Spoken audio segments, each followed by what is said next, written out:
Hello friends, good morning to all. एक बार फिर से आप सब लोगों का नर्सिंग एजुकेशन यूट्यूब चैनल पे हार्दिक स्वागत है।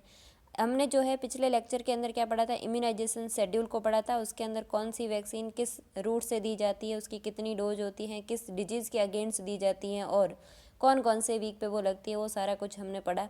इसके अलावा वैक्सीन की आइडेंटिटी को अपने पढ़ा, कौन सी वैक्सीन लेफ्ट अपर आर्म में लगती है, कौन सी वैक्सीन थाई के अंदर लगती है ना, वो सारी चीज़ों को भी हमने डिस्कस किया। इसके बाद इसका जो है छोटा पार्ट रह जाता है, टाइप्स ऑफ वैक्सीन, जो है बहुत छोटा टॉपिक है। इसको एक बार रिवाइज करके जाएं। कई बार एग्जाम के अंदर आपको पूछा जा सकता है example of live vaccine, example of toxoid vaccine या फिर एग्जाम्पल ऑफ किल्ड वैक्सीन। क्या होती है ये वैक्सीन और कौन कौन सी वैक्सीन इसके अंदर आती है, कैसे ये वैक्सीन बनाई जाती है। इसके अलावा हम जो है कम्युनिटी के अंदर कोल्ड चेन सिस्टम पढ़ते हैं। तो कोल्ड चेन सिस्टम का क्या मतलब होता है, जहाँ पे वैक्सीन का मैन्युफैक्चर हुआ है, यानी कि वैक्सीन जहाँ बनी है वहाँ से लगाकर जब तक सामने वाले व्यक्ति को अपन इम्यूनाइज नहीं कर दें, उनकी बॉडी में नहीं लगा दें, तब तक का जो है टेम्परेचर, सेम टेम्परेचर को मेंटेन करने की प्रोसेस को अपन क्या बोलते हैं, कोल्ड चेन सिस्टम बोलते हैं। और उसी के अंदर WHO ने कुछ रिकमेंडेशन दी है कि मोस्ट हीट सेंसिटिव वैक्सीन कौन सी होती है और लीस्ट हीट सेंसिटिव वैक्सीन कौन सी होती है, या आपको पूछे मोस्ट कोल्ड सेंसिटिव वैक्सीन कौन सी होती है, लीस्ट कोल्ड सेंसिटिव वैक्सीन कौन सी होती है। ये सारी चीज़ें आपको एग्जाम के अंदर पूछी जा सकती है। तो एक बार एग्जाम से पहले जरूर रिवाइज करके एग्जाम देवे, 1 से 2 MCQ यहाँ से बन सकते हैं। तो आज हम पहले पढ़ेंगे सबसे पहले लाइव वैक्सीन। तो लाइव वैक्सीन के अंदर जो है लाइव वैक्सीन क्या होते हैं, तो live vaccine produce active immunity by the causing A mild infection, A virulent organism is weekend so that is produce on antigenic response without serious consequence. तो ये इसके अंदर क्या है, लाइव वैक्सीन कैसे बनते हैं, लाइव ऑर्गेनिज्म से बनाते हैं, लेकिन उनका जो विरुलेंट पावर है, विरुलेंट पावर का मतलब है उसका जो फैलने की कैपेसिटी है ना, जो है ना उसका जितना पावर है उसके पावर को क्या कर दिया जाता है, थोड़ा सा कम कर दिया जाता है, ताकि क्या है वो डिजीज़ कोज नहीं कर सकता है, लेकिन वो अपनी बॉडी में एक बार इन्फेक्शन जरूर कोज करेगा, अपनी एंटीबॉडी, अपनी जो WBC है वो उसके साथ लड़ाई जरूर करेगा। तो ये लाइव वैक्सीन होती है।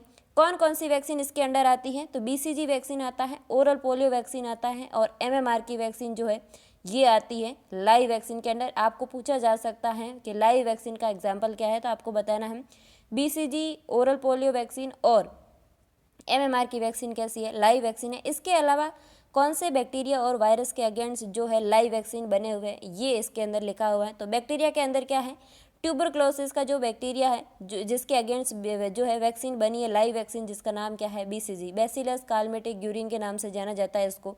और इसके बाद कौन से वायरस के अगेंस्ट लाइव वैक्सीन बने हुए हैं, तो ओरल पोलियो के अगेंस्ट बना हुआ है, मीजल्स के अगेंस्ट बना हुआ है, रोटा वायरस के अगेंस्ट बना है येलो फीवर। तो रोटा वायरस और येलो फीवर की वैक्सीन भी कैसी है, लाइव वैक्सीन है। ये चीज़ आपको ध्यान रखनी है और एग्जाम के अंदर ऐसा आपको पूछा जा सकता है कि कौन सी वैक्सीन लाइव वैक्सीन होती है। नेक्स्ट अपन पढ़ेंगे किल्ड वैक्सीन को। तो किल्ड वैक्सीन को इनएक्टिव वैक्सीन के नाम से जाना जाता है। ये इनएक्टिव क्यों है, क्योंकि इसके अंदर ऑर्गेनिज्म को ख़त्म करने के बाद में जो है हीटेड किया जाता है एक टेम्परेचर पर, केमिकल पे, और इसके बाद इसको वैक्सीन को बनाया जाता है। तो उसको अपन क्या बोलते हैं, किल्ड वैक्सीन बोलते हैं। तो organism are killed or inactivated by heat और केमिकल बट रिमेन एंटीजेनिक रहते हैं। और वैक्सीन आर स्टेबल, ये वैक्सीन कैसे होते हैं, स्टेबल वैक्सीन होते हैं। Immunity induce is not permanent, इसके अंदर जो भी किल्ड वैक्सीन होते हैं इससे क्या है, परमानेंट इम्यूनिटी इंड्यूस नहीं होती है और हमें क्या करना, लेना पड़ता है, बूस्टर डोज इसकी लेनी पड़ती है, बूस्टर डोज रिक्वायर रहती है। इसके बाद आपको पूछा जाए अगर किल्ड वैक्सीन के कौन कौन से एग्जाम्पल है, तो आपको बताना है टाइफाइड का वैक्सीन किल्ड वैक्सीन है, कोलेरा का, रेबीज़ का, हेपेटाइटिस B का, इन्फ्लुएंजा का, पर्टूसिस का, न्यूमोकोकल वैक्सीन, ये सारी वैक्सीन कैसी है, किल्ड वैक्सीन है। तो एक बार आपको इसको रिवाइज करके जाना है, 1 से 2 बार चीज़ को आप पढ़ते हैं बार बार, तो वो चीज़ें आपके माइंड में परमानेंट हो जाती है कि कौन सी किल्ड वैक्सीन है, कौन सी लाइव वैक्सीन है, कौन सी टॉक्सोइड वैक्सीन है। तो typhoid, cholera, rabies, hepatitis B, influenza, pertussis और न्यूमोकोकल वैक्सीन, ये कैसे वैक्सीन है, किल्ड वैक्सीन माने जाते हैं। नेक्स्ट अपन पढ़ेंगे टॉक्सोइड वैक्सीन कौन से होते हैं। टॉक्सोइड वैक्सीन जो है ये कैसे बनते हैं, तो made from inactivated toxin compound, these toxin rather than live microbes are responsible for disease. तो जो है ये क्या है, इनएक्टिवेटेड टॉक्सिन का कंपाउंड से मिलकर बनी हुई वैक्सीन है। और इसके एग्जाम्पल में सबसे ज़्यादा एग्जाम के अंदर पूछा जाता है डिप्थीरिया और टेटनस कैसे वैक्सीन है, आपको जवाब देना ये कैसे वैक्सीन है, टॉक्सोइड वैक्सीन है। आपको 2 चीज़ तो आपको याद रखनी है, बाकी आपको याद रहे नहीं रहे, आपको ये 2 चीज़ याद रखनी है कि डिप्थीरिया और पर्टूसिस कैसे वैक्सीन है, टॉक्सोइड वैक्सीन होते हैं। इसके अलावा भी इसके अंदर लिखे हैं एसेलुलर पर्टूसिस वैक्सीन जो है, इसके अलावा जो है टिटनस, डिप्थीरिया और एसेलुलर पर्टूसिस जो है, एसेलुलर पर्टूसिस जो है ये कैसा वैक्सीन है, ये भी टॉक्सोइड वैक्सीन है। आपको दो चीज़ आपको ध्यान रखनी है, डिप्थीरिया और टेटनस कैसे वैक्सीन है, टॉक्सोइड वैक्सीन होते हैं। इसके अलावा WHO ने कुछ रिकमेंडेड दी है कि कौन सी हीट सेंसिटिव वैक्सीन है, कौन सी कोल्ड सेंसिटिव वैक्सीन है। तो एक साइड इसने लिखा है सेंसिटिव टू हीट और दूसरी तरफ हमने लिखा है सेंसिटिव टू कोल्ड। जिस वैक्सीन को जो है हीट सेंसिटिव का क्या मतलब है, इन वैक्सीन को, ये जो वैक्सीन है, ये सारी वैक्सीन अगर जो है हीट के कांटेक्ट में आएगी तो इसकी जो है पावर है वो ख़त्म हो जाएगी, ये वैक्सीन क्या है, डिस्ट्रॉय हो जाएगी। इनका जो है जो इसका जो इस वैक्सीन से जो इस वैक्सीन को जिस पर्पज़ से हमने बनाया है वो पर्पज़ हमारा पूरा नहीं होगा। ये वैक्सीन क्या है, ख़राब हो जाएगी हीट के कांटेक्ट में आने से। तो वो कौन सी वैक्सीन है, सबसे पहले OPV यानी कि ओरल पोलियो वैक्सीन जैसी कैसी वैक्सीन है, तो मोस्ट हीट सेंसिटिव वैक्सीन है। इसके अलावा ये जो मीजल्स लिखा है इसमें आपको एक चीज़ याद रखनी है, मीजल्स का डिजोल्व किया हुआ वैक्सीन नहीं, मीजल्स का कैसा फॉर्म, जो पाउडर फॉर्म रहती है, कैसी फॉर्म, जो पाउडर फॉर्म रहती है वो क्या है, मोस्ट हीट सेंसिटिव के अंदर आएगा, डिजोल्व की हुई वैक्सीन नहीं आएगी। ये चीज़ आपको ध्यान रखनी है मीजल्स के अंदर। अगर एग्जामिनर एग्जाम के अंदर ऐसा डिजोल्व की हुई वैक्सीन के बारे में लिखे और आप उसको जो है करेक्ट कर दोगे ये क्या है, हीट सेंसिटिव, तो वो आपका गलत हो जाएगा। पाउडर फॉर्म जो रहती है वो क्या है, हीट सेंसिटिव रहती है। इसके अलावा DPT, उसके बाद येलो फीवर का वैक्सीन, इसके बाद BCG, हिब, इसके अलावा DT का मतलब क्या होता है, डिप्थीरिया और टिटनस, और TD, TT और हेपेटाइटिस B। ये सारी वैक्सीन कैसी रहती है, सेंसिटिव टू हीट रहती है। अगर ये हीट के कांटेक्ट में आई तो ये वैक्सीन क्या है, ख़राब हो जाएगी। दूसरी तरफ है सेंसिटिव टू कोल्ड, जो ये सारी वैक्सीन अगर कोल्ड के कांटेक्ट में आती है तो इनका जो है विरुलेंट पावर है, जो जिस पर्पज़ के लिए हमने बनाई है वो अपन पूरा नहीं कर पाएंगे, क्योंकि ये इतनी जो है इम्यूनिटी को जो है क्रिएट नहीं कर पाएगी। ये वैक्सीन क्या है, अगर कोल्ड के कांटेक्ट में आती है तो ये ख़राब हो जाती है। कौन कौन सी, हेपेटाइटिस B, आप इसको ऐसे भी याद रख सकते हो, जो इधर ऊपर है वो क्या है, हीट सेंसिटिव ज़्यादा है, लेकिन इधर वाली वैक्सीन क्या है, इतनी नहीं है। तो यहाँ ऊपर आ रहा है हेपेटाइटिस B।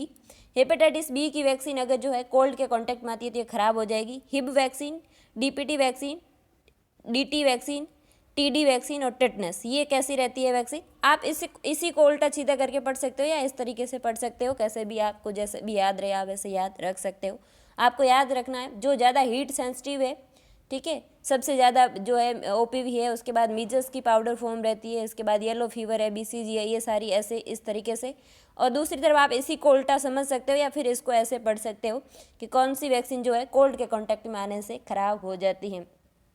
बहुत सारी वैक्सीन को जो है अपन अगर ज़्यादा फ्रीज़ करते हैं तो ख़राब हो जाती है, क्योंकि इनका फिक्स टेम्परेचर रहता है, उसी टेम्परेचर पे अपने को रखना होता है, तभी ये क्या है जो है इफ़ेक्टिव एंटीबॉडी प्रोड्यूस कर पाती हैं। ये चीज़ आपको ध्यान रखना है। तो ये तो था अपना छोटा सा टॉपिक जिसके अंदर क्या था, टाइप्स ऑफ वैक्सीन थे, और WHO ने जो रिकमेंडेड दिया है मोस्ट हीट सेंसिटिव और मोस्ट कोल्ड सेंसिटिव वैक्सीन का, वो सब चीज़ें थी। तो आज के लिए इतना ही, हम मिलेंगे नेक्स्ट वीडियो में, तब तक के लिए धन्यवाद। अगर आप लोगों को कोई और टॉपिक जो है CHO के लिए आपको ज़्यादा इंपॉर्टेंट लग रहा है और आपको समझना है तो आप कमेंट बॉक्स में ज़रूर डालें, उस टॉपिक पे वीडियो बनाकर अपलोड कर दूँगी। और इसके अलावा 11 तारीख से जो है अपना नॉर्सेट जो मेगा जो एग्ज़ाम है अपना, जो सबका टारगेट होगा नॉर्सेट में जाना, तो नॉर्सेट के एग्ज़ाम को क्रैक करने के लिए एनक्लेस सीरीज़ को 11 तारीख से इसी यूट्यूब चैनल पे स्टार्ट की जाएगी और सारे सब्जेक्ट के टॉपिक्स वाइज MCQ सॉल्व करवाए जाएंगे। जैसे मान लो अगर अपने मेडिकल सर्जिकल स्टार्ट किए तो अपन ब्लड से लगा करके सारे सिस्टम के जो भी एनक्लेस के अंदर MCQ है उसको विथ रैशनली आपके साथ डिस्कस किया जाएगा कि अगर किसी MCQ का आंसर B है तो वो क्यों है और बाकी वाले क्यों नहीं है। ये सारी चीज़ें आपके साथ एक्सप्लेन करते हुए थोड़ा थोड़ा करके एग्जाम तक पूरी एनक्लेस को सॉल्व कर दी जाएगी। एनक्लेस सौंदर्स, एनक्लेस की मौसमी और एनक्लेस का लिपिन कोड, तीनों वर्जन जो मैंने पढ़े वो सारे आपके साथ डिस्कस किए जाएंगे। तो आज के लिए इतना ही, हम मिलेंगे नेक्स्ट वीडियो में, तब तक के लिए धन्यवाद। आप सब लोगों को इस वीडियो को मैक्सिमम लोगों तक शेयर करना है, इस चैनल को सब्सक्राइब करना है और एक बहुत बड़ी फैमिली हमें बनानी है, ताकि जो है हम सब मिल करके चीज़ों को पढ़े, सिस्टमेटिक पढ़ाई करें, लगातार पढ़ाई करें, बीच में ब्रेक नहीं दे। अगर आप ब्रेक देते हो तो जो चीज़ें आपने पढ़ी है वो भी आपकी माइंड से एस्केप हो जाती है। इसलिए जो है थोड़ा पढ़े लेकिन लगातार पढ़े।